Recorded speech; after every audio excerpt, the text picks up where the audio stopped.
নমস্কার বন্ধুরা, আমি মিঠু অধিকারী। আজকের একটা নতুন ভিডিও নিয়ে চলে এসেছি। আজকে সোমবার, আজকের আমাদের নিরামিষের দিন। তা চলুন আজকের কি রান্না হচ্ছে আর আমি সারাদিনে কি করছি আপনাদের সাথে একটু শেয়ার করি। সকালবেলা কিছু তো টিফিন বানাতেই হবে, তা কি করব তাই একটু লুচি আর একটু আলুর তরকারি করে নিচ্ছি। আমার ছেলে এই তরকারিটা বেশ ভালো খায়, এই জন্য ভাবলাম তাহলে লুচি যেখানে করব তাহলে এই তরকারিটাই করি, যেহেতু নিরামিষ। কড়াই একটু তেল দিয়ে দিলাম, দিয়ে কালো জিরে শুকনো লঙ্কা ফোড়ন দিয়ে আলুগুলো দিয়ে দিলাম, দিয়ে একটু ভাজা ভাজা হবে, জল দিয়ে দেবো, কোনো মশলা দেব না। আর এদিকে ময়দা তো আগেই মেখে রেখে দিয়েছি, বেলেও নিচ্ছি। আর এদিকে কর্তামশাইকে ডাকছি যদি একটু ভেজে দেয়।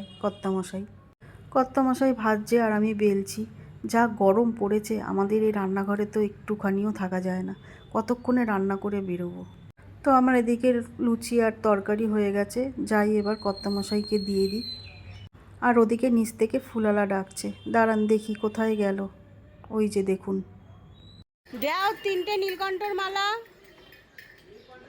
হ্যাঁ, নীলকণ্ঠ বলছি, আকন্দ।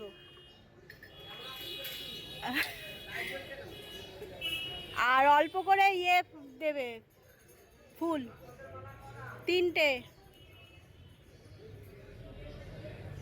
দাও, আমি আসছি। নীলকণ্ঠ না ওই 3টে আকন্দই দিয়ে দাও।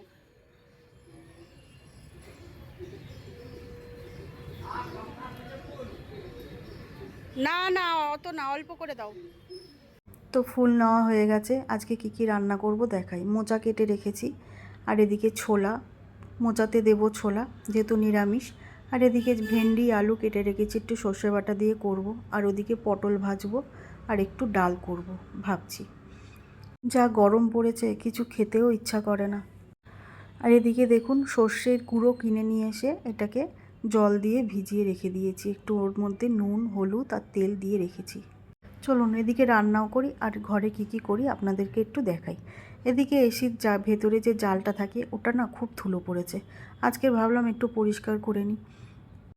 দেখতে পাচ্ছেন কত ধুলো, এই দেখুন, বুঝতে পাচ্ছেন আপনারা?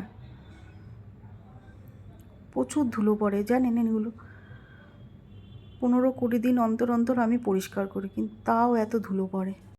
প্রত্যেক মাসে তো আর লোক ডাকিয়ে সার্ভিস করানো সম্ভব না, তাই আমি একটু ঘরে নিজেই ওইগুলো পরিষ্কার করে নিই।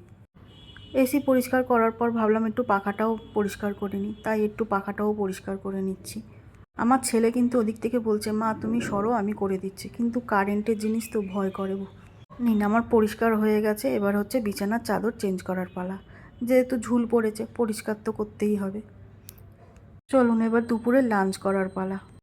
এই যে মোচা যে করেছি না, এই মোচা কিন্তু আমরা একা খাইনি, এই মোচা 4 ভাগ হয়েছে। কাকে দিয়েছি সে একদিন পরে নয় বলবো। চলুন লাঞ্চটা সেরে নিই।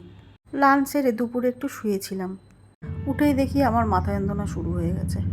আর কি করা যাবে, এই মাথা যন্ত্রণা নিয়েই বসে আছি। তো যাক, আজকে ভিডিওটা এখানেই শেষ করছি। ভালো থাকবেন, সুস্থ থাকবেন। যদি ভিডিওটা ভালো লেগে থাকে একটা সাবস্ক্রাইব আর লাইক দিয়ে দেবেন। টাটা।